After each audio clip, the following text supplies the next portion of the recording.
ನಮಸ್ತೆ. So welcome to our channel Roots Digital. So ಇವತ್ತಿನ ಒಂದು ಪಾಡ್ಕಾಸ್ಟ್ ಅಲ್ಲಿ ನಾವು ನಮ್ದೇ ಟೀಮ್ ಮೆಂಬರ್ ಆಗಿರುವಂತ ಸುಜನ್ ಕುಮಾರ್ ಅವರು ಇದ್ದಾರೆ. ಸೊ ಇವರು roots digital as well as roots institute ನ ಡಿಜಿಟಲ್ ಮಾರ್ಕೆಟಿಂಗ್ ಸೆಗ್ಮೆಂಟ್ ಅನ್ನು ಹ್ಯಾಂಡಲ್ ಮಾಡ್ತಾರೆ, ಆಸ್ ವೆಲ್ as ಟ್ರೈನಿಂಗ್ ಅನ್ನು ಪ್ರೊವೈಡ್ ಮಾಡ್ತಾರೆ. ಸೊ ಇವತ್ತು ಮೇನ್ ಆಗಿ ಈ ಒಂದು ಪಾಡ್ಕಾಸ್ಟ್ ನ ಉದ್ದೇಶ ಏನಂದ್ರೆ, ಇವಾಗ ತುಂಬಾ ಜನ ಬಿಸ್ನೆಸ್ ಪರ್ಸನ್ಸ್ ಗಳಿಗೆ ಡಿಜಿಟಲ್ ಮಾರ್ಕೆಟಿಂಗ್ ಅನ್ನುವಂತ ಕಾನ್ಸೆಪ್ಟ್ ಇದೆ ಅಂತಾನೆ ಗೊತ್ತಿಲ್ಲ. ಮತ್ತೆ ಮೇ ಬಿ ಕೆಲವರಿಗೆ ಗೊತ್ತಿದೆ, ಬಟ್ ಯಾವ ರೀತಿ ಸ್ಟಾರ್ಟ್ ಮಾಡುವಂತದ್ದು, ಹೇಗೆ ಮಾಡ್ಬೇಕು, ಏನ್ ಇಂಪಾರ್ಟೆಂಟ್ ಸ್ಟೆಪ್ಸ್ ಗಳನ್ನ ಫಾಲೋ ಮಾಡ್ಬೇಕು ಅನ್ನುವಂಥದ್ದು ಐಡಿಯಾ ಇರಲ್ಲ. ಆ ಪರ್ಪಸ್ ಇಂದ ಈ ಒಂದು ವಿಡಿಯೋ ಮುಖಾಂತರ ನಾನು ಸುಜನ್ ಅವರ ಹತ್ರ ಮೇಜರ್ ಇವಾಗ ಒಬ್ಬ ಬಿಸ್ನೆಸ್ ಪರ್ಸನ್ ಗೆ ಯೂಸ್ ಆಗುವ ಹಾಗೆ ಒಂದು ಡಿಜಿಟಲ್ ಮಾರ್ಕೆಟಿಂಗ್ ನ ಎಕ್ಸ್ಪ್ಲೈನ್ ಮಾಡ್ಲಿಕ್ಕೆ ಕೇಳ್ತೇನೆ. ಮತ್ತೆ ಏನೆಲ್ಲ ಮೇಜರ್ ಸ್ಟೆಪ್ಸ್ ಗಳನ್ನ ಮಾಡಬಹುದು ಅದ್ರ ಬಗ್ಗೆ ನಾವು ಇನ್ಫಾರ್ಮೇಶನ್ ನ ಈ ವಿಡಿಯೋ ಮುಖಾಂತರ ಪ್ರೊವೈಡ್ ಮಾಡ್ಲಿಕ್ಕೆ ಪ್ರಯತ್ನ ಪಡ್ತೇವೆ. Sujan, welcome to channel. Sujan, ಅಂದ್ರೆ ಇವಾಗ ಮೇಜರ್ ಆಗಿ ಒಂದು ಸಿಂಪಲ್ ಆದ ಒಂದು ವರ್ಡ್ ಅಲ್ಲಿ ಹೇಳೋದಾದ್ರೆ ಡಿಜಿಟಲ್ ಮಾರ್ಕೆಟಿಂಗ್ ಅಂದ್ರೆ ಏನು? ಬೇಸಿಕಲಿ ಫಸ್ಟ್ ನೀವು ಹೇಳಿದ್ರಲ್ಲ, ಬಿಸ್ನೆಸ್ ಅನ್ನ ಆನ್ಲೈನ್ ತರಬೇಕು, ಬಿಸ್ನೆಸ್ ಮ್ಯಾನ್ ಗಳು ಯಾಕೆ ಡಿಜಿಟಲ್ ಮಾರ್ಕೆಟಿಂಗ್ ಮಾಡ್ಬೇಕಂತ. ಡಿಜಿಟಲ್ ಮಾರ್ಕೆಟಿಂಗ್ ಅನ್ನೋದು ಅದನ್ನ ಬಿಟ್ಟು ಹಾಕಿ ಫಸ್ಟ್. ಸೊ ಅದು secondary concept. So first thing, ನಿಮ್ಮ ಬಿಸ್ನೆಸ್ ಅನ್ನ ಆನ್ಲೈನ್ ಪ್ರೆಸೆನ್ಸ್ ತರಬೇಕು, ಅದಾದ್ಮೇಲೆ ಮಾರ್ಕೆಟಿಂಗ್ ಪ್ರೋಸೆಸ್ ಬರುವಂತದ್ದು. ಇಲ್ಲಿ ಒಬ್ಬ ಬಿಸ್ನೆಸ್ ಪರ್ಸನ್, ಈಗ ಅದು ಅವನು ಮಿಡ್ ಸ್ಕೇಲ್ ಇರ್ಬೋದು, ಲಾರ್ಜ್ ಸ್ಕೇಲ್ ಇರ್ಬೋದು, ಅಥವಾ ಒಂದು ಮಾಡರೇಟ್ ಸ್ಕೇಲ್ ಇರ್ಬೋದು, ಅವರು ಮೊದಲಿಗೆ ಒಂದು ಆನ್ಲೈನ್ ಪ್ರೆಸೆನ್ಸ್ ಅನ್ನ ತರಬೇಕು. ಆನ್ಲೈನ್ ಪ್ರೆಸೆನ್ಸ್ ಅಂತ ಹೇಳಿದ್ರೆ ಅದು ಸೋಷಿಯಲ್ ಮೀಡಿಯಾ ಚಾನಲ್ಸ್ ಗಳಾಗಿರ್ಬೋದು, ಗೂಗಲ್ ಅಲ್ಲಿ ವಿಸಿಬಿಲಿಟಿ ಇರ್ಬೋದು, ಅಥವಾ ವೆಬ್ಸೈಟ್ ಇರ್ಬೋದು, ಅಥವಾ ಅವರದ್ದು ಒಂದು ಚಿಕ್ಕ ಪುಟ್ಟ ಸಣ್ಣ ಪುಟ್ಟ ಆಪ್ಸ್ ಗಳೆಲ್ಲ ಇವಾಗ ಸಿಗ್ತದೆ. ಈ ರೀತಿ ಒಂದು ಪ್ರೊಫೆಷನಲ್ ಆಗಿ ಹೋಗ್ಬೇಕಾಗತ್ತೆ. ಅದಾದ್ಮೇಲೆ ಅಲ್ಲಿ ಒಂದು ಕಮ್ಯುನಿಟಿ ಗ್ಯಾದರ್ ಆದ್ಮೇಲೆ ಡಿಜಿಟಲ್ ಮಾರ್ಕೆಟಿಂಗ್, ಸೇಲ್ಸ್ ಅಥವಾ ಅವರ ಸರ್ವಿಸ್ ಅನ್ನು ಆಫರ್ ಮಾಡುವಂತದ್ದು, ಈ ರೀತಿ ಮತ್ತೆ ಹೋಗುವಂತದ್ದು. ಇನಿಷಿಯಲ್ ಇದನ್ನ ಮಾಡ್ಬೇಕು ಅವ್ರು. ಇದನ್ನ ಮಾಡಿದ್ರೆ we can do the digital marketing. So ಇದನ್ನ ಹೇಳಬಲ್ಲೆ ನಾನು. ಸೊ ಬೇಸಿಕಲಿ ನೀವು ಮತ್ತು ಕೇಳಿದ್ರೆ ಡಿಜಿಟಲ್ ಮಾರ್ಕೆಟಿಂಗ್ ಅಂದ್ರೆ ಏನು ಅಂತ. ಸೊ ಅವರ ಒಂದು ಪ್ರಾಡಕ್ಟ್ ಅಥವಾ ಸರ್ವಿಸ್ ಕಾಂಪಿಟೇಟರ್ ಗಿಂತ ಬೆಟರ್ ಆಗಿ ಆನ್ಲೈನ್ ಪ್ರೆಸೆನ್ಸ್ ಗೆ ತರಬೇಕು. ಅಲ್ಲಿ ಕಾಂಪಿಟೇಟ್ ಮಾಡಿ ಕ್ವಾಲಿಟಿ ಆಗಿ ಸರ್ವಿಸ್ ಅನ್ನ ಕೊಡ್ಬೇಕಾಗತ್ತೆ. ಅದು through marketing, through digital. So ಇದಕ್ಕೆ ನಾನು ಡಿಜಿಟಲ್ ಮಾರ್ಕೆಟಿಂಗ್ ಅಂದಮೇಲೆ ಇದಕ್ಕೇನು ಹೇಳಲಿಕ್ಕೆ ಹೋದ್ರೆ ತುಂಬಾ ಪ್ರೋಸೆಸ್ ಅಲ್ಲಿ ಹೇಳ್ಬೇಕಾಗತ್ತೆ. ಶಾರ್ಟ್ ಅಂಡ್ ಸ್ವೀಟ್ ಆಗಿ ಹೇಳೋದಾದ್ರೆ, placing your product service better then the competitor in the competitive world, ಅಷ್ಟೇ ಸಿಂಪಲ್ ಆಗಿ ಹೇಳೋದಾದ್ರೆ. ಓಕೆ. ಸೊ ಇವಾಗ ಒಬ್ಬ ಒಂದು ಮಿಡ್ ಸ್ಕೇಲ್ ಬಿಸ್ನೆಸ್ ಅನ್ಕೊಳ್ಳಿ, ಅವ್ನು ಇವಾಗ ಡಿಜಿಟಲ್ ಮಾರ್ಕೆಟಿಂಗ್ ಮಾಡಿದ್ರೆ ಏನೆಲ್ಲ ಮೇಜರ್ ಬೆನಿಫಿಟ್ಸ್ ಗಳಾಗತ್ತೆ ಕಂಪೇರ್ಡ್ ಟು ಅವನ ಕಾಂಪಿಟೇಟರ್ ಯಾರು ಡಿಜಿಟಲ್ ಮಾರ್ಕೆಟಿಂಗ್ ಮಾಡ್ತಾ ಇಲ್ಲ? ಸೊ ಇವಾಗ ಏನಂತ ಹೇಳಿದ್ರೆ, ಮೊದ್ಲಾದ್ರೆ ಈ ಹಾರ್ಡ್ವೇರ್ ಅಂಗಡೀಸ್ ಗಳೆಲ್ಲ ಇರ್ತಾ ಇತ್ತು, ಎಂಟರ್ಪ್ರೈಸಸ್ ಅಂತೆಲ್ಲ ಇರ್ತಾ ಇತ್ತು. ಅವ್ರು ಏನ್ ಮಾಡ್ತಾ ಇದ್ರು, ಈ ನಾಯಿ ಬೆಲ್ಟ್ ಇಂದ ಹಿಡಿದು ಚಿಕ್ಕ ಪುಟ್ಟ ಸಾಮಾನು ಕೂಡ ಇಟ್ಕೊಳ್ತಿದ್ರು, ಅದರಲ್ಲಿ ಹಣ ಮಾಡ್ತಾ ಇದ್ರು. ಇವಾಗ ಆ ಸ್ಮಾಲ್ ಬಿಸ್ನೆಸ್ ಮ್ಯಾನ್ ಗಳು ಯಾರೆಲ್ಲ ಈ ಆತರ ಇನಿಷಿಯಲ್ ತಗೊಳ್ಬೇಕು ಅಂತ ಇದ್ದಾರೆ, ಚಿಕ್ಕ ಒಂದು ಹಾರ್ಡ್ವೇರ್ ಶಾಪ್ ಹಾಕೊಳ್ಬೇಕು ಅಥವಾ ಎಲ್ಲ ಒಂದು ಐಟಮ್ಸ್ ಗಳು ಸಿಗೋ ತರ ಒಂದು ಮಾಡ್ಬೇಕಂತ ಇದ್ದವರಿಗೆ ಇವಾಗ ಡಿಜಿಟಲ್ ಮಾರ್ಕೆಟಿಂಗ್ ತುಂಬಾ ಬೆನಿಫಿಟ್ ಇದೆ. ಇವರು ಈಗ ಅವನು ಒಂದು ಊರಲ್ಲಿ ಶಾಪ್ ಇಟ್ರೆ ಅಲ್ಲಿನ ಸುತ್ತಮುತ್ತ ಒಂದು 18-15 ಕಿಲೋಮೀಟರ್ ಏರಿಯಾದಿಂದ ಕವರ್ ಆಗ್ತದೆ. ಆದ್ರೆ ಅವರೇ ಒಂದು ಸ್ಟೋರ್ ಮಾಡಿ, ಅವರೇ ಒಂದು ಸ್ಪೆಸಿಫಿಕ್ ಆಗಿ ಸೈಟ್ ಲಾಂಚ್ ಮಾಡಿ ಅದನ್ನ ಆಡ್ಸ್ ಪ್ರಮೋಟ್ ಮಾಡಿದ್ರೆ ಆಲ್ ಓವರ್ ಇಂಡಿಯಾದಿಂದ ಅವರಿಗೆ ಆರ್ಡರ್ಸ್ ಗಳು ಸಿಗ್ತದೆ. ಅಂದ್ರೆ ಇಲ್ಲಿ ಯಾವ ಒಂದು ಬರ್ಬೋದು, ಯಾಕಂದ್ರೆ ರಿಕ್ವೈರ್ಮೆಂಟ್ ಇರುತ್ತೆ. ಇಂಡಿಯಾದಲ್ಲಿ ಸಿಗೋ ಪ್ರಾಡಕ್ಟ್ ಗಳಿಗೆ ತುಂಬಾ ಅಂದ್ರೆ ತುಂಬಾ ಡಿಮಾಂಡ್ ಇದೆ ಹೊರಗಡೆ ಕಂಟ್ರೀಸ್ ಗಳಲ್ಲಿ ಕೂಡ. ಅವರು ಅದನ್ನ ಸ್ಟೋರ್ ನ ಕ್ರಿಯೇಟ್ ಮಾಡಿದ್ರೆ ಅದಕ್ಕೆ ಲಿಮಿಟ್ಸೇ ಇಲ್ಲ. ಯಾರು ಬ್ಯಾರಿಗೇಟ್ ಹಾಕ್ಲಿಕ್ಕೆ ಆಗಲ್ಲ. ಟ್ರಂಪ್ ಕೂಡ ಬಂದು ಟ್ಯಾರಿಫ್ ಹಾಕ್ಲಿಕ್ಕೆ ಆಗಲ್ಲ. US ಗೆ ಸಡನ್ ಆಗಿ ಲ್ಯಾಂಡ್ ಆಗ್ತದೆ ಆಡ್ಸ್. ಅಲ್ಲಿನ ಜನ ನೋಡ್ತಾರೆ, ಡೈರೆಕ್ಟ್ ಆಗಿ ನಂಗೆ ಕಾಂಟ್ಯಾಕ್ಟ್ ಮಾಡ್ತಾರೆ. ಅದೇ ನಾನು ನಾರ್ಮಲ್ ವೇಲಿ ಹೋದ್ರೆ ಅವಾಗ ಏನಾಗ್ತದೆ, ಅಲ್ಲಿದು ಅದು ಇದು ಪ್ರೊಸೀಜರ್ ಬೇರೆ ಎಲ್ಲ ಬರ್ತದೆ. ಬಟ್ ಇದಕ್ಕೆ ಯಾವ ಬ್ಯಾರಿಯರ್ ಇಲ್ಲ. ಇದನ್ನ ಒಬ್ಬ ಸ್ಮಾಲ್ ಬಿಸ್ನೆಸ್ ಪರ್ಸನ್ ಮಾಡ್ಬೋದು ನನ್ನ ಪ್ರಕಾರ. ಸೊ ಅಂದ್ರೆ ಮೇಜರ್ ಆಗಿ ಒಂದು ಜಿಯೋಮೆಟ್ರಿಕಲ್ಲಿ ಎಕ್ಸ್ಪಾನ್ಷನ್ ತುಂಬಾ ಚೆನ್ನಾಗಿ ಮಾಡ್ಬೋದು. ಇವಾಗ ಲೋಕಲ್ ಅಲ್ಲಿ ಒಂದು ಶಾಪ್ ಇಟ್ಕೊಂಡು ಅವ್ನು ಸಿಟಿಯಲ್ಲಿ ಶಾಪ್ ಮಾಡಿದಾನೆ, ಜಸ್ಟ್ ಅವನ ಸಿಟಿಯಲ್ಲಿ ಇದ್ದವರು ಮ್ಯಾಕ್ಸಿಮಮ್ ಬರ್ಬೋದು. ನಾರ್ಮಲ್ ಮಾರ್ಕೆಟಿಂಗ್ ಎಲ್ಲ ಮಾಡ್ಕೊಂಡು ಬ್ಯಾನರ್ ಅದು ಇದು ಹಾಕಿ ಅಲ್ಲಿದ್ದು ಜನರು ಬರ್ತಾರೆ. ಬಟ್ ಇದ್ರಲ್ಲಿ ರೀಚ್ ಅನ್ಲಿಮಿಟೆಡ್ ಇರುತ್ತೆ. ಸೊ ನಮ್ಗೆ ಬೇರೆ ಸ್ಟೇಟ್, ಬೇರೆ ಕಂಟ್ರಿಯಿಂದಾನು ಕಸ್ಟಮರ್ ನ ಆರ್ಡರ್ಸ್ ಗಳು ಬರುತ್ತೆ. ಓಕೆ, ಅಂದ್ರೆ ಮೇಜರ್ ಆಗಿ ಬ್ರ್ಯಾಂಡಿಂಗ್ ಆಗುತ್ತೆ. ಓಕೆ. ಸೊ ಇವಾಗ ಸಪೋಸ್ ನನ್ಗೆ ಇವಾಗ ರಿಯಲೈಸೇಷನ್ ಆಯ್ತು, ನಂದೊಂದು ಬಿಸ್ನೆಸ್ ಇದೆ, ನಾನು ಇವಾಗ ಡಿಜಿಟಲ್ ಮಾರ್ಕೆಟಿಂಗ್ ಮಾಡ್ಬೇಕಂತ ಡಿಸೈಡ್ ಮಾಡಿದೆ. ಸೊ ನಾನ್ ಮೇಜರ್ ಆಗಿ ಹೇಗೆ ಸ್ಟಾರ್ಟ್ ಮಾಡಬಹುದು, ಏನೆಲ್ಲ ಸ್ಟೆಪ್ಸ್ ಗಳನ್ನ ನಾವು ಫಾಲೋ ಮಾಡ್ಬೇಕು? ನಮ್ದು ಬಿಸ್ನೆಸ್ ಇದೆ, ಮೊಬೈಲ್ ಶೋರೂಮ್ ಅನ್ಕೊಳ್ಳಿ. ನನ್ಗೆ ಇವಾಗ ಏನು ಇಲ್ಲ, ನಮ್ದು ವೆಬ್ಸೈಟ್ ಇಲ್ಲ, ಏನು ಇಲ್ಲ. ಏನೆಲ್ಲ ಮೇಜರ್ ಸ್ಟೆಪ್ಸ್ ಗಳು ಏನ್ ಫಸ್ಟ್ ಅವ್ನು ಹೇಗೆ ಸ್ಟಾರ್ಟ್ ಮಾಡ್ಬೇಕು? ಇವಾಗ ನೀವು ಒಂದು ಮೊಬೈಲ್ ಶೋರೂಮ್ ಇದೆ ಅಂತ ಅನ್ಕೊಳ್ಳಿ. ಸೊ ಮೇಜರ್ ಸ್ಟೆಪ್ಸ್, ವೆಬ್ಸೈಟ್ ಇಲ್ಲ, ಹೌದು ಒಪ್ಕೊಳ್ಳೋಣ. ಒಂದು ಇನ್ಸ್ಟಾಗ್ರಾಮ್ ಚಾನಲ್ ಮಾಡ್ಬೋದಲ್ಲ, ಅದಕ್ಕೆ ಹಣ ಕೊಡ್ಬೇಕಾ? ಈಗ ವೆಬ್ಸೈಟ್ ಗಾದ್ರೂ ಹಣ ಕೊಡ್ಬೇಕು, ಸರ್ವರ್ ಸ್ಪಾಟ್ ತಗೊಳ್ಳಿ. ಇನ್ಸ್ಟಾಗ್ರಾಮ್ ಚಾನಲ್ ಮಾಡ್ಬೋದಲ್ಲ, ಒಂದು ಪ್ರೊಫೈಲ್ ಮಾಡ್ಬೋದಲ್ಲ. ಅಲ್ಲಿ ಅನ್ನೆಸೆಸರಿ ರೀಲ್ಸ್ ಹಾಕ್ಬೇಕಂತೆಲ್ಲ, ನಿಮ್ ಬಿಸ್ನೆಸ್ ಉದ್ಧಾರ ಮಾಡಿ ಅಷ್ಟೇ, ನೀವೇ ಮಾಡ್ಕೊಳ್ಬೋದಲ್ಲ ನಾವು ಟ್ರೈನ್ ಅಪ್ ಮಾಡಿದ್ರೆ. ಸೊ ಒಂದು ಇನ್ಸ್ಟಾಗ್ರಾಮ್ ಚಾನಲ್ ಏನ್ ದುಡ್ಡು ಕೊಡ್ಬೇಕಂತ ಇಲ್ಲ, ಫ್ರೀ ರಿಸೋರ್ಸ್. ಯೂಟ್ಯೂಬ್ಗೆ ದುಡ್ಡು ಕೊಡ್ಬೇಕಾ? ಏನು ಇಲ್ಲ. ಬಂದು ನಿಮ್ಮ ಚಿಕ್ಕ ಪುಟ್ಟ ವಿಡಿಯೋಸ್ಗಳು ಹಾಕ್ತಾ ಇದ್ರೆ ಅದು ಅಲ್ಲಿ ಕಂಟೆಂಟ್ ಚೆನ್ನಾಗಿದ್ರೆ ಕ್ಲಾರಿಟಿ ನೋಡಲ್ಲ ಯಾರು, ಕಂಟೆಂಟ್ ನೋಡ್ತಾರೆ. ಅಲ್ಲಿ ಜನ ಬಂದು ಗ್ಯಾದರ್ ಆಗ್ತದೆ. ಈ ಕೆಲಸ ಆದ್ರೂ ಮಾಡ್ಬೋದಲ್ಲ. ಮತ್ತೆ ಡಿಜಿಟಲ್ ಮಾರ್ಕೆಟಿಂಗು ಅದನ್ನ ಎಕ್ಸ್ಪಾನ್ಷನ್ ಮಾಡುವಂತದ್ದು, ಪ್ರೊಫೆಷನಲ್ ಆಗಿ ತಗೊಳ್ಳೋದು. ಮತ್ತೆ ಇನಿಷಿಯಲ್ ಸ್ಟೆಪ್ ಅವ್ರ ಹತ್ರನೇ ಟೂಲ್ ಇದೆ. ಸೋಷಿಯಲ್ ಮೀಡಿಯಾ ಅನ್ನೋದು ಎಷ್ಟು ಪವರ್ಫುಲ್ ಅಂದ್ರೆ ಅದು ಒಂದು ಸಿಸ್ಟಮ್ ಅನ್ನೇ ಏನ್ ಮಾಡ್ಬೋದು, ಶೇಕ್ ಮಾಡುವಷ್ಟು ಕೆಪಾಸಿಟಿ ಒಂದು ಸೋಷಿಯಲ್ ಮೀಡಿಯಾ ಟ್ವೀಟಿಗೆ ಇದೆ. ಆಯ್ತಾ? ಅದು ದಟ್ ಈಸ್ ಎಕ್ಸಾಂಪಲ್ಸ್ ತುಂಬಾ ಇದೆ. ದುಬೈಲಿ ಒಂದು ಮೆಡಿಕಲ್ ಸೆಗ್ಮೆಂಟ್ ಒಂದು ಟ್ವೀಟ್ ಇಂದ ಎಷ್ಟು ಡ್ರಾಪ್ ಡೌನ್ ಆಯ್ತು ನೋಡಿ ಅದರ ಸೇಲ್ಸ್. ನಿಮ್ಗೆ ಗೊತ್ತಿರ್ಬೋದು, AJ Shetty ಸಮಥಿಂಗ್ ಅಲ್ವಾ. ಸೊ ಅಷ್ಟು ಪವರ್ಫುಲ್ ಇರುವಾಗ ಅಲ್ಲಿ ತುಂಬಾ different types of community people ಎಲ್ಲ ಬಂದು ಇರ್ತಾರೆ ಅಲ್ಲಿ. ಅವಾಗ ಅದು ಫ್ರೀ ಟೂಲ್, ಏನ್ ಹಣ ಕೊಡ್ಬೇಕಿಲ್ಲ. ಆರ್ಗ್ಯಾನಿಕಲಿ ಅವ್ರು ಏನ್ ಮಾಡ್ಬೋದು, ವಿಡಿಯೋಸ್ ಮಾಡಿ ಅಪ್ಲೋಡ್ ಮಾಡ್ಬೋದಲ್ಲ. ಈ ಇನಿಷಿಯಲ್ ಸ್ಟೆಪ್ ತಗೊಂಡು ಹೋಗ್ಬೋದು. ಇದರಲ್ಲಿ ಮತ್ತೆ ಬೇಕಾದ್ರೆ ವಿ ಕ್ಯಾನ್ ಎಕ್ಸ್ಪಾಂಡ್ ಅಷ್ಟೇ. ಯಾಕೆ ನೀವು ಸ್ಪೆಸಿಫಿಕ್ ಆಗಿ ಇನ್ಸ್ಟಾಗ್ರಾಮ್ ಅಂತ ಹೇಳಿದ್ರೆ? ಸ್ಪೆಸಿಫಿಕ್ ಆಗಿ ಯಾಕಂತ ಹೇಳಿದ್ರೆ ಆಲ್ ಓವರ್ ನೀವು ಅದರ ಅನಾಲಿಟಿಕ್ಸ್ ನೋಡಿದ್ರೆ ಅದು ಕಂಟ್ರೀಸ್ ಗಳು ತುಂಬಾ ಇದೆ ಯೂಸ್ ಮಾಡುವಂತದ್ದು. ಫಸ್ಟ್ ಒಂದು ಸಾಫ್ಟ್ವೇರ್ ಅಥವಾ ಯಾವುದೋ ಒಂದು ಚಾನಲ್ ನ ಎಷ್ಟು ಕಂಟ್ರೀಸ್ ಯೂಸ್ ಮಾಡ್ತಾ ಇದಾರೆ ನೋಡ್ಬೇಕು. ಅದರ ರೇಷಿಯೋಸ್ ಬರುತ್ತೆ, ಪರ್ಸೆಂಟೇಜ್ ಬರುತ್ತೆ, 99, 85 ಅಂತ. USA, ಇಂಡಿಯಾ ತುಂಬಾ ಇದೆ. ಅದು ಬಿಟ್ಟು ಬೇರೆ ಬೇರೆ ಕಂಟ್ರೀಸ್ ಗಳು ಲೈಕ್ ಯಾವ್ದು ಇನ್ಸ್ಟಾಗ್ರಾಮ್ ನ ಯೂಸ್ ಮಾಡ್ತಾ ಇದೆ. ಆ ರೀಸನ್ ಇಂದ ಅಷ್ಟು ಪೀಪಲ್ ಇದ್ದಾರಲ್ಲ. ಅಂದ್ರೆ depending on the business type mostly change ಆಗುತ್ತೆ platform. Mobile usually youngsters mid age ನವರು ಯೂಸ್ ಮಾಡ್ತಾ ಇರೋದ್ರಿಂದ ಇನ್ಸ್ಟಾಗ್ರಾಮ್ ಜಾಸ್ತಿ best platform. Like jewellery or dress. ಹೌದು, ನೀವು ಹೇಳ್ತಾ ಇರೋದು ಕರೆಕ್ಟ್. ಇವಾಗ ಒಂದು ಮಾಡರ್ನ್ ಜನರೇಷನ್ಸ್ ಗೆ ಟಾರ್ಗೆಟ್ ಮಾಡ್ಲಿಕ್ಕೆ ಅದು B2C ಅಂತ ಕರಿಬಹುದು, ನಾವು ಬಿಸ್ನೆಸ್ ಟು ಕನ್ಸ್ಯೂಮರ್ ಅಂತ ಕರಿಬಹುದು. ಅಲ್ಲಿ ನೀವು ತೀರಾ ಪ್ರೊಫೆಷನಲ್ ಆಗಿ ಹೇಳಲಿಕ್ಕೆ ಆಗಲ್ಲ. ಬಟ್ ನಾನು ಏನ್ ಹೇಳ್ಬೋದು ಅಂತ ಹೇಳಿದ್ರೆ, ಇವಾಗ ಏನೆಲ್ಲ ಡಿಜಿಟಲ್ ಪ್ಲಾಟ್ಫಾರ್ಮ್ ಇದೆ ಎಲ್ಲ ಎಕ್ಸ್ಪೆರಿಮೆಂಟ್ ಆಗಿ ಕನ್ಸಿಡರ್ ಮಾಡ್ಬೋದು. ನಂಗೆ ಗೊತ್ತಿಲ್ಲ ಇವಾಗ ಯಾವ್ದ್ರಲ್ಲಿ ಬರ್ಲಬಹುದಲ್ವಾ. ಈಗ ಒಬ್ಬ ದೊಡ್ಡ ಕಂಪನಿ ಫೌಂಡರ್ ಇರ್ಲಬಹುದಲ್ಲ ಅಲ್ಲಿ. ಅಂದ್ರೆ ಬರೀ ಇನ್ಸ್ಟಾಗ್ರಾಮ್ ಅಲ್ಲ, ಲೈಕ್ ಬೇರೆ ಬೇರೆ ಲಿಂಕ್ಡ್ಇನ್ ಇದೆ, ಎಕ್ಸ್ ಇದೆ, ಸ್ನ್ಯಾಪ್ಚಾಟ್ ಇದೆ. LinkedIn, X, Snapchat, Pinterest, Reddit ಕೂಡ ಲಿಂಕ್ಡ್ಇನ್ ಇದೆ. ರೆಡಿಟ್ ನೀವು ಎಷ್ಟೋ ಜನ ಇಂಡಿಯನ್ಸ್ ಗೊತ್ತಿಲ್ಲ, but most of the Reddit ಇದು ನೀವು ಅನಾಲಿಟಿಕ್ಸ್ ಇವಾಗ ಚೆಕ್ ಮಾಡಿದ್ರೆ ಮೋರ್ ದೆನ್ 75% ಇಂಡಿಯನ್ಸ್ ಯೂಸ್ ಮಾಡ್ತಾ ಇದ್ದಾರೆ ರೆಡಿಟ್. ಅಲ್ಲಿ ನಿಮ್ಗೆ top brands like Vivo, Oppo ads ಬರುತ್ತೆ ರೆಡಿಟ್ ಅಲ್ಲಿ.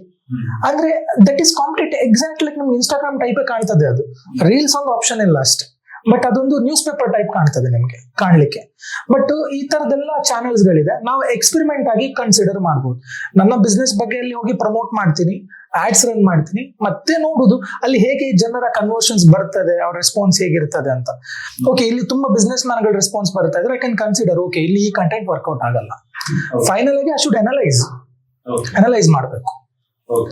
ಸೊ ಇವಾಗ ಒಬ್ಬ ಬಿಸ್ನೆಸ್ ಪರ್ಸನ್ ಅವನು ಡಿಜಿಟಲ್ ಮಾರ್ಕೆಟಿಂಗ್ ಮಾಡೋದಾದ್ರೆ ಅವನು ಹೇಗೆ, ಲೈಕ್ ಅವನು ಇನ್ಹೌಸ್ ಡಿಜಿಟಲ್ ಮಾರ್ಕೆಟಿಂಗ್ ಇದು ಮಾಡ್ಬೇಕಾ, ಇಲ್ಲದಿದ್ರೆ ಔಟ್ಸೋರ್ಸ್ ಏಜೆನ್ಸಿ ಅಪ್ರೋಚ್ ಆಗೋದು ಬೆಟರ್? ಇಲ್ಲಿ 3 ಆಪ್ಷನ್ ಬರುತ್ತೆ. ಒಂದು ಇನ್ ಹೌಸ್, ಇನ್ನೊಂದು ಔಟ್ಸೋರ್ಸ್ ಮಾಡುವಂತದ್ದು ಏಜೆನ್ಸಿ, ಇನ್ನೊಂದು ಫ್ರೀಲಾನ್ಸಿಂಗ್. ಈಗ ಏಜೆನ್ಸಿಗೆ ಔಟ್ಸೋರ್ಸ್ ಮಾಡಿದ್ರೆ ಡೆಫಿನೆಟ್ಲಿ ಒಂದು ಸ್ಟ್ಯಾಂಡರ್ಡ್ ಚಾರ್ಜ್ ಅಟ್ಲೀಸ್ಟ್ 15,000 ಇಂದ ಸ್ಟಾರ್ಟ್ ಆಗ್ತದೆ. ಇನ್ನು ಇಟ್ಟರು ಕೂಡ ಒಬ್ಬ ತುಂಬಾ ಪ್ರೀಮಿಯಂ ಎಕ್ಸ್ಪೀರಿಯನ್ಸ್ ಇದ್ದವನಾದ್ರೆ ಅವನು 45-30 ಸಾವಿರಕ್ಕಿಂತ ಕೆಳಗಡೆ ಬರಲ್ಲ. ಅವನಿಗೆ 30,000 ಕೊಟ್ಟು ಕೂಡ ಎಲ್ಲ ಕೆಲಸ ಮಾಡಿಸ್ಕೊಳಕ್ ಆಗಲ್ಲ. That is true. ಯಾಕಂತ ಹೇಳಿದ್ರೆ ಒಬ್ಬ ಪರ್ಸನ್ ಕೆಪಾಬಿಲಿಟಿ ಇಷ್ಟ ಇರ್ತದೆ, ಅವನಿಗೆಲ್ಲ ಮಾಡ್ಲಿಕ್ಕೆ ಆಗಲ್ಲ. ಎಲ್ಲ ಮಾಡಿದ್ರೆ ಅವನಿಗೆ ಔಟ್ಪುಟ್ ತೆಗಿಲಿಕ್ಕೆ ಆಗಲ್ಲ. That is the final question. ಮತ್ತೆ ನೀವು ಫ್ರೀಲಾನ್ಸಿಂಗ್ ಇಟ್ರೆ ಅಂತ ಹೇಳಿದ್ರೆ ಓಕೆ, ನೀವು ಏನ್ ಮಾಡ್ಬೋದು, ಒಂದು ಟೀಮ್ ಇಟ್ಕೊಂಡು ಮ್ಯಾನೇಜ್ ಮಾಡ್ಬೋದು. ನನ್ನ ಪ್ರಕಾರ ಅದೇ, ನೀವು ರಿಸಲ್ಟ್ ಓರಿಯೆಂಟೆಡ್ ಆಗಿ ಇದ್ದೀರಾ ಅಂತ ಹೇಳಿದ್ರೆ ಏಜೆನ್ಸಿಗೆ ಕೊಡೋದು ಒಳ್ಳೇದು ಅನ್ಸುತ್ತೆ. ರಿಸಲ್ಟ್ ಓರಿಯೆಂಟೆಡ್ ಇದ್ದೀರಾ ಅಂದ್ರೆ ಏಜೆನ್ಸಿ ಹತ್ರ ಎಲ್ಲ ಟೀಮ್ ಇರ್ತದೆ, ಅವ್ರಿಗೆ ಕಾಂಟೆಂಟ್ ಕ್ರಿಯೇಟರ್ಸ್ ಇರ್ತಾರೆ, ಅವಾಗ ಅವ್ರಿಗೆ ಕೊಡೋದು ಒಳ್ಳೇದು ಅನ್ಸುತ್ತೆ. ಇಲ್ಲ ನಮ್ಗೆ ಜಸ್ಟ್ ಒಂದು ವೆಬ್ಸೈಟ್ ಹ್ಯಾಂಡಲ್ ಮಾಡ್ಕೊಂಡು ಹೋದ್ರೆ ಸಾಕು, ಇಲ್ಲ ಸೇಲ್ಸ್ ಮಾಡಿದ್ರೆ ಸಾಕು, ನಾನು ವಿಡಿಯೋಗ್ರಾಫರ್ಸ್ ನೀಡ್ತೀನಿ ಅಂತ ಹೇಳಿದ್ರೆ ಇಡ್ಬೋದು. ಯಾಕಂದ್ರೆ ಕಾಸ್ಟ್ ಕಂಪ್ಯಾರಿಟಿವ್ ಹೋದ್ರೆ ಒಬ್ಬ ಪರ್ಸನ್ಗೆ 30,000 ಕೊಟ್ರೆ ಡಿಜಿಟಲ್ ಮಾರ್ಕೆಟರ್ ಒಂದು 1 year 2 year ಎಕ್ಸ್ಪೀರಿಯನ್ಸ್ ಇದ್ದವನಿಗೆ ಈಗ ವಿಡಿಯೋ ಡೇಟ್ಸ್ಗೆ ಅಗೇನ್ 30,000 ಅಂದ್ರೆ 1 month 60,000 ಸ್ಯಾಲರಿ ಹೋಯ್ತು. ಆದ್ರೆ ನಿಮ್ಗೆ ಏಜೆನ್ಸಿಗೆ 15,000 ಎಲ್ಲ ಅದು ಆಗ್ಬಿಡುತ್ತೆ. 15 ಇಲ್ಲ 20 20 ಒಳಗಡೆ ನಿಮ್ಗೆ ವಿಡಿಯೋಗ್ರಫಿನೂ ಆಗ್ತದೆ, ಪ್ರೆಸೆಂಟು ಆಗ್ತದೆ, ಇದೆಲ್ಲ ಆಗ್ತದೆ.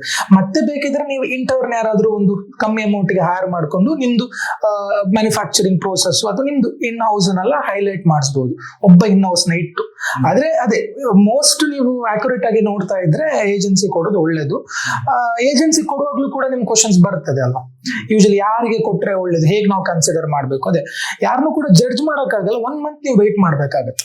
1 ಮಂತ್ ಎಕ್ಸಾಂಪಲ್ ನಂದು ನೆಕ್ಸ್ಟ್ ಕ್ವಶನ್, ಇವಾಗ ಏಜೆನ್ಸಿಗೆ ನಾವು ಬಿಟ್ವಿ, ಏಜೆನ್ಸಿ ಅವರು ಹೇಗೆ ಮಾಡ್ತಾರಂತ ನಾವು ಹೇಗೆ ಬರೋದು, ಇಲ್ಲ ಅವ್ರು ನಾವು ಚೂಸ್ ಮಾಡೋದು. ಅದೇ ನೀವು ಯಾರನ್ನ ಕೂಡ ಅದೇ 100% ಇವಾಗ 99% ಅಥವಾ ತುಂಬಾ ಎಕ್ಸ್ಪೀರಿಯನ್ಸ್ ಇದ್ದವರು ತಪ್ಪು ಮಾಡ್ತಾರೆ, ದರ್ ಇಸ್ ಎರರ್ಸ್ ಇರುತ್ತೆ. ಅದೇ ಎಕ್ಸ್ಪೀರಿಯನ್ಸ್ ಏಜೆನ್ಸ್ ಅಂದ್ರೆ ಕೂಡ ಅವರೆಲ್ಲ ಟಾಪ್ ಕ್ಲಾಸ್ ಕೊಡ್ತಾ ಅಂತ ಹೇಳಕ್ಕಾಗಲ್ಲ. ಕೆಲವೊಂದು ಅವರ ಸ್ಟ್ರಾಟಜಿ ನಿಮ್ ಬಿಸ್ನೆಸ್ ಗೆ ಮ್ಯಾಚ್ ಆಗದೆ ಇರಬಹುದು, ಅಥವಾ ನಿಮ್ಮ ಎನರ್ಜಿ ಅವ್ರ ಎನರ್ಜಿ ಮ್ಯಾಚ್ ಆಗದೆ ಇರಬಹುದು, ನಿಮ್ಮ ಟೈಮ್ ಅವ್ರ ಟೈಮ್ಗೆ ಮ್ಯಾಚ್ ಆಗದೆ ಇರಬಹುದು. ಈ ಟೈಮಲ್ಲೆಲ್ಲ ಪ್ರಾಬ್ಲಮ್ಸ್ ಗಳು ಬರುತ್ತೆ, ರಿಸಲ್ಟ್ ಬರಲ್ಲ. ಅದೇ 1 to 2 ಮಂತ್ ನೀವು ಅಬ್ಸರ್ವ್ ಮಾಡಬೇಕು. ಆವಾಗ್ಲೂ ನಿಮ್ಗೆ ಏನು ವರ್ಕೌಟ್ ಆಗ್ತಿಲ್ಲ ಅಂದ್ರೆ ಯು ಹ್ಯಾವ್ ಟು ಶಿಫ್ಟ್. ಮತ್ತೆ ಅವ್ರದ್ದು ಪ್ರೀವಿಯಸ್ ವರ್ಕ್ ಮತ್ತೆ ಅವ್ರದ್ದು ಪೋರ್ಟ್ಫೋಲಿಯೋಸ್ ಎಲ್ಲ ಇದ್ದಾರ ನೋಡ್ಬೇಕಾಗುತ್ತೆ. ಅದೆಲ್ಲ ಇದ್ದಾಗ ಯು ಕ್ಯಾನ್ ಚೂಸ್ ಮಾಡಬಹುದು. ನಿಮ್ದೇ ಸೆಗ್ಮೆಂಟ್ ಅಲ್ಲಿ ಬೇರೆ ಕ್ಲೈಂಟ್ ಇದ್ರೆ ನೋಡ್ಬೇಕು. ಹೌದು, ಸಪೋಸ್ ರಿಯಲ್ ಎಸ್ಟೇಟ್ ಆದ್ರೆ ಬೇರೆ ಕ್ಲೈಂಟ್ ಯಾರು ಅವ್ರಿಗೆ ಹೈ ರಿಸಲ್ಟ್ ಬಂದಿದೆ ನೋಡ್ಕೊಂಡು ನಾವು ಮಾಡ್ಬೇಕಾಗತ್ತೆ ಅಷ್ಟೇ. ಓಕೆ, ಸೊ ಇವಾಗ ಒಂದು ಬಜೆಟ್ ಎಷ್ಟು ಸ್ಪೆಂಡ್ ಮಾಡ್ಬೇಕಾಗ್ಬೋದು? ಇವಾಗ ಸಪೋಸ್ ಏಜೆನ್ಸಿಗೆ ಕೊಡೋಣ, ಇವಾಗ ಏಜೆನ್ಸಿ ಅವ್ರದ್ದು ಅವ್ರದ್ದು ಸರ್ವಿಸ್ ಚಾರ್ಜಸ್ ಇರುತ್ತೆ, ಅದು ಅವ್ರದ್ದು ಚಾರ್ಜಸ್. ಓಕೆ, ಅದು ಬೇರೆ ಇವಾಗ ಕ್ಯಾಂಪೇನಿಂಗ್ ರನ್ ಮಾಡ್ಬೇಕು, ವೆಬ್ಸೈಟ್ ಬಿಲ್ಡಿಂಗ್ ಕಾಸ್ಟ್ ಇರುತ್ತೆ, ಇದೆಲ್ಲ. ಸೊ ಒಂದು ಅಪ್ರಾಕ್ಸಿಮೇಟ್ ಇವಾಗ ಏಜೆನ್ಸಿಗಾದ್ರೆ ಎಷ್ಟು, ಇನ್ಹೌಸ್ ಇಟ್ರೆ ಒಂದು ಟೋಟಲ್ ಎಕ್ಸ್ಪೆನ್ಸ್ ಎಷ್ಟು ಬರ್ಬೋದು, ಫ್ರೀಲಾನ್ಸಿಂಗ್ ಇಟ್ರೆ ಎಷ್ಟು? ಸೊ ಎಕ್ಸ್ಪೆನ್ಸ್ ಹೇಳ್ಬಲ್ಲ, ಅದೇ ಇಂಪಾರ್ಟೆಂಟ್ ಅಲ್ಲ. ಇವಾಗ ಎಲ್ಲ ಬಿಸ್ನೆಸ್ ಅವ್ರದ್ದು ಮೇಜರ್ ಅದೇ ಫೈನಲ್ ಅದೇ ಬರುತ್ತೆ. ಇನ್ವೆಸ್ಟ್ ಮಾಡಿದಕ್ಕೆ ನಂಗೆ ಎಷ್ಟು ರಿಟರ್ನ್ಸ್. ಹೌದು. ಬಟ್ ಅದೇ ಬಿಸ್ನೆಸ್ ಮ್ಯಾನ್ ಗಳಿಗೆ ಏನ್ ಹೇಳ್ಬೋದು ಅಂತ ಹೇಳಿದ್ರೆ, ನೀವು ಎಕ್ಸ್ಪೆಕ್ಟ್ ಮಾಡಬೇಕು ಅದೇ. ಸೊ ಅಂಟಿಲ್ ಅದೇ 2 ಮಂತ್ ವೈಟಿಂಗ್ ಪೀರಿಯಡ್ ನೋಡ್ಬೇಕಾಗತ್ತೆ. ಮತ್ತೆ ಇನ್ನೊಂದು ಏನಂತ ಹೇಳಿದ್ರೆ, ಇಲ್ಲಿ ನೀವು ಕ್ವಾಲಿಟಿ ಆಫ್ ವರ್ಕ್ ನ ಫೋಕಸ್ ಮಾಡ್ಬೇಕಾಗತ್ತೆ. ನೀವು ಡಿಜಿಟಲ್ ಮೀಡಿಯಾನ ತುಂಬಾ ನೆಗ್ಲಿಜೆನ್ಸ್ ಇಂದ ನೋಡ್ಬೋದು, ನನ್ಗೆ ಬೇಡಪ್ಪ ಡಿಜಿಟಲ್ ಮಾರ್ಕೆಟಿಂಗ್ ಯಾಕೆ ಮಾಡ್ಬೇಕು ಅಂತ. ಬಟ್ ಅವ್ರು ಯಾಕಂದ್ರೆ ಅವ್ರಿಗೆ ಆ ಪೊಟೆನ್ಶಿಯಲ್ ಗೊತ್ತಿಲ್ಲ. ಒಂದ್ಸಲ ಪೊಟೆನ್ಶಿಯಲ್ ಗೊತ್ತಾಗಿ ಅದ್ರ ರುಚಿ ಸಿಕ್ಕಿದ್ರೆ ಅವ್ರು ಡೆಫಿನೆಟ್ಲಿ ಡಿಜಿಟಲ್ ಮಾರ್ಕೆಟಿಂಗ್ ನ ಏನ್ ಮಾಡಲ್ಲ, ಇಲ್ಲ ಅಂತ ಹೇಳಕ್ ಸಾಧ್ಯವಿಲ್ಲ. ಯಾಕಂತ ಹೇಳಿದ್ರೆ ಅಷ್ಟು ಪೊಟೆನ್ಶಿಯಲ್ ಇದೆ. ನಾನು ಅದು ನೀವು ಹೇಳಿದ್ರಲ್ಲ, ಅಟ್ ಲೀಸ್ಟ್ ಈಗ ಏಜೆನ್ಸಿಗೆ 15,000 ಕೊಟ್ರೆ ಈಗ ಅದ್ರಲ್ಲಿ ಎಲ್ಲ ಆಗ್ತದೆ ಅಂತಲ್ಲ. ನೀವು ಇದು what ever your investing in the business, ಇದು ಡಿಜಿಟಲ್ ಮಾರ್ಕೆಟಿಂಗ್ ಹಣ ಹೋಗೋ ಚಾನ್ಸೇ ಇಲ್ಲ. ಯಾಕಂದ್ರೆ ಇದು ಇನ್ವೆಸ್ಟ್ ಮಾಡ್ತಾ ಇದ್ರ ಬಿಸ್ನೆಸ್ ಮೇಲೆ. ಇಲ್ಲಿ ನಿಮ್ಮ ಬಿಸ್ನೆಸ್ ಅನ್ನ ಪ್ರೆಸೆಂಟ್ ಮಾಡ್ತಾ ಇದ್ರ. ನೀವು ನಿಮ್ಮನ್ನ ಬಿಟ್ಟು, ನಿಮ್ಮ ಊರಿನವ್ರು ಬಿಟ್ಟು ಹೊರಗಡೆ ಜನ ಕೂಡ ಕಾಣೋ ತರ ಆಗ್ತಾ ಇದೆ. ಮತ್ತೆ ಇನ್ನೊಂದು ಏನಂತ ಹೇಳಿದ್ರೆ, ಅದೇ ಆಡ್ಸ್ ಬಜೆಟ್ ಇರ್ಬೋದು. ಫಾರ್ ಎಕ್ಸಾಂಪಲ್ ಮಂತ್ಲಿ ಒಂದ್ 2 ವೀಕ್ ಒಂದು ಆಡ್ಸ್ ರನ್ ಮಾಡ್ಲಿಕ್ಕೆ ಇರುತ್ತೆ. ಮೇ ಬಿ ಅದಕ್ಕೊಂದು 2,000 3,000 ಸ್ಪೆಂಡ್ ಮಾಡ್ಬೇಕಾಗತ್ತೆ.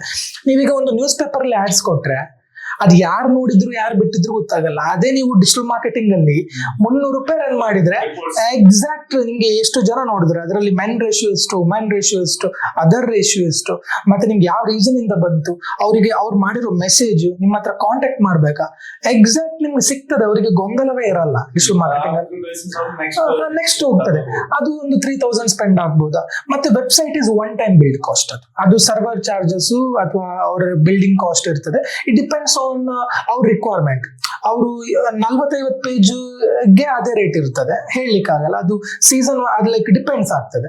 ಬಟ್ ಆಕ್ಯುರೇಟ್ ಅಂದ್ರೆ 10,000ಗೂ ಸಿಗ್ತದೆ, 25,000 ಸಿಗ್ತದೆ, 60,000ಗೂ ಮಾಡೋರಿದ್ದಾರೆ.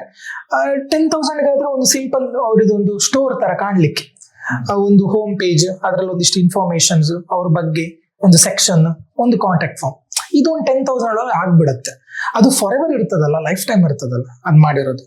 ಅದು ಬಿಟ್ರೆ ಇನ್ನು ಫ್ರೀಲಾನ್ಸಿಂಗ್ ಎಲ್ಲ ಕೊಟ್ರೆ ಅವರೇ ಒಂದು ಎಕ್ಸ್ಪೀರಿಯನ್ಸ್ ಮಾಡ್ಕೊಳ್ಬೇಕು. ಯಾಕಂತ ಹೇಳಿದ್ರೆ ವಿಡಿಯೋ ಎಡಿಟರ್ಸ್ಗೆ ಒಂದೊಂದು ಶಾರ್ಟ್ಸ್ಗೂ 800-900 ಚಾರ್ಜ್ ಮಾಡ್ತಾರೆ. ಅವ್ರಿಗೆ ಆ ಕ್ವಾಲಿಟಿ ಬರ್ಬೇಕಂದ್ರೆ ತಿಂಗಳಿಗೆ 22 ಶಾರ್ಟ್ಸ್ ಅಂತ ಹೇಳಿದ್ರೆ ಎಷ್ಟಾಯ್ತು ಅವ್ರಿಗೆ ಕ್ಯಾಲ್ಕುಲೇಟ್ ಮಾಡ್ಕೊಳ್ಬೇಕು ಅದನ್ನ. ಸೊ ಆ ರೀಸನ್ ಇದೆಲ್ಲ ಕ್ಯಾಲ್ಕುಲೇಟ್ ಮಾಡಿದ್ರೆ ನಾವು ಏಜೆನ್ಸಿ ಕೊಡೋದು ಬೆಸ್ಟ್. ಯಾಕಂದ್ರೆ ಅವ್ರ ಹತ್ರ ಎಲ್ಲ ಎಡಿಟರ್ಸ್, ಡಿಸೈನರ್ಸ್, ಕಂಟೆಂಟ್ ಕ್ರಿಯೇಟರ್ಸ್ ಅವರೆಲ್ಲ ಅಲ್ಲೇ ಇರೋದ್ರಿಂದ ನೀವು ಏಜೆನ್ಸಿ ಜೊತೆ ಒಂದು ಒಳ್ಳೆ ಹೆಲ್ದಿ ರಿಲೇಶನ್ಶಿಪ್ ಇಟ್ಕೊಂಡು ಅವ್ರ ಎನರ್ಜಿ ಮ್ಯಾಚ್ ಮಾಡಿ ಅವ್ರ ಜೊತೆ ನೀವು ಕೂಡ ಸ್ವಲ್ಪ ಬಿಟ್ಟು ಬಿಡೋದಲ್ಲ, ಇನ್ವಾಲ್ವ್ ಮಾಡಿ. ಯಾಕಂದ್ರೆ ನಿಮ್ಮ ಬಿಸ್ನೆಸ್ ಅಲ್ಲ, ಅವರ ಬಿಸ್ನೆಸ್ ಅಲ್ಲ, ಅವ್ರ ಬಿಸ್ನೆಸ್. ಈಗ ನಾವು ದುಡ್ಡು ಕೊಟ್ವಿ ಮಾಡ್ಬಿಡಿ ಈಗೂ ಬಂದ್ರೆ ಇಂಪ್ರೂವ್ ಆಗಲ್ಲ. ಇಬ್ರು ಇನ್ವಾಲ್ವ್ಮೆಂಟ್ ಇದ್ದು ಟುಗೆದರ್ ಇದ್ದಾಗ ಡೆಫಿನೆಟ್ಲಿ ಗ್ರೋ ಆಗ್ತದೆ. ಯಾಕಾಗಲ್ಲ, ಆಗತ್ತೆ. ಈ ಒಂದು ಪಾಡ್ಕಾಸ್ಟ್ ಇಂದ ಮೇ ಬಿ ಯಾರು ಬಿಸ್ನೆಸ್ ಪರ್ಸನ್ ಇದ್ದೀರಾ, ಯಾರು ನೋಡ್ತಾ ಇದ್ದಾರೆ, ನಿಮ್ಗೊಂದು ಸಮ್ ಐಡಿಯಾ ಸಿಕ್ಕಿರ್ಬೋದು. ಸೊ ಡಿಜಿಟಲ್ ಮಾರ್ಕೆಟಿಂಗ್ ಅಂದ್ರೆ ಯಾಕೆ ಮಾಡ್ಬೇಕು, ಮತ್ತೆ ಮೇಜರ್ ಏಜೆನ್ಸಿನ ಹೈರ್ ಮಾಡುವಾಗ ಏನೆಲ್ಲ ಫ್ಯಾಕ್ಟರ್ಸ್ ನೋಡ್ಬೇಕು, ಇಂತ ಇನ್ಫಾರ್ಮೇಶನ್ ನಿಮ್ಗೆ ಸಿಕ್ಕಿರ್ಬೋದು. ಮತ್ತೆ ನಾವು ಮೇಜರ್ ಆಗಿ ಏನ್ ಮಾಡ್ತಾ ಇದ್ದೇವೆ, ಬಿಸ್ನೆಸ್ ಪರ್ಸನ್ ಅವ್ರಿಗೆ ಹೆಲ್ಪ್ ಆಗ್ಲಿ ಅಂತಾನೆ ನಾವು ಈವ್ನಿಂಗ್ ಸೆಷನ್ ನ ಸ್ಟಾರ್ಟ್ ಮಾಡ್ತಾ ಇದ್ದೇವೆ. ಈವ್ನಿಂಗ್ ಎವ್ರಿ ವೀಕ್ 4 days ಇರುತ್ತೆ, 8 o'clock ಇಂದ 9 o'clock. So specially business person ಗಳಿಗೆ, ಸೆಲ್ಫ್ ಎಂಪ್ಲಾಯ್ಡ್ ಬಿಸ್ನೆಸ್ ಪರ್ಸನ್ ಗಳಿಗೆ ಸೊ ಕನ್ನಡದಲ್ಲಿ ಟ್ರೈನಿಂಗ್ ಇರುತ್ತೆ. ಸೊ ಅದರಲ್ಲಿ ನಾವು ನಿಮ್ಗೆ ಡಿಟೇಲ್ ಆಗಿ ಡಿಜಿಟಲ್ ಮಾರ್ಕೆಟಿಂಗ್ ನ ಬೇಸಿಕ್ಸ್ ಅದನ್ನೆಲ್ಲ ಟ್ರೈನಿಂಗ್ ಪ್ರೊವೈಡ್ ಮಾಡ್ತೇವೆ. ಸೊ ನೀವು ಇಂಟ್ರೆಸ್ಟೆಡ್ ಇದ್ರೆ ಪ್ಲೀಸ್ ನಮ್ಮ ವೆಬ್ಸೈಟ್ ಲಾಗಿನ್ ಆಗ್ಬೋದು, ಇಲ್ಲ ಕಾಂಟ್ಯಾಕ್ಟ್ ಡೀಟೇಲ್ಸ್ ನಾವು ಪ್ರೊವೈಡ್ ಮಾಡಿರ್ತೇವೆ. ಸೊ ಟ್ರೈನಿಂಗ್ ಬಂದ್ಬಿಟ್ಟು ಸೃಜನ್ ಅವರು ಕಂಡಕ್ಟ್ ಮಾಡ್ತಾರೆ. ಸೊ ಆಮೇಲೆ ನಿಮ್ಗೆ ಈ ವಿಡಿಯೋ ಮುಖಾಂತರ ಇದೇ ರೀತಿ ಯಾವುದೇ ಟಾಪಿಕ್ ಮೇಲೆ ವಿಡಿಯೋಸ್ ಬೇಕಂತಿದ್ರೆ ಪ್ಲೀಸ್ ಕಮೆಂಟ್ ಅಲ್ಲಿ ಮೆನ್ಷನ್ ಮಾಡಿ, ನಾವು ಇದೇ ರೀತಿ ಪಾಡ್ಕಾಸ್ಟ್ ಇಲ್ಲದಿದ್ರೆ ಕಂಟೆಂಟ್ಸ್ ಗಳನ್ನ ಕ್ರಿಯೇಟ್ ಮಾಡ್ತೇವೆ. So thank you for watching. Take care, bye.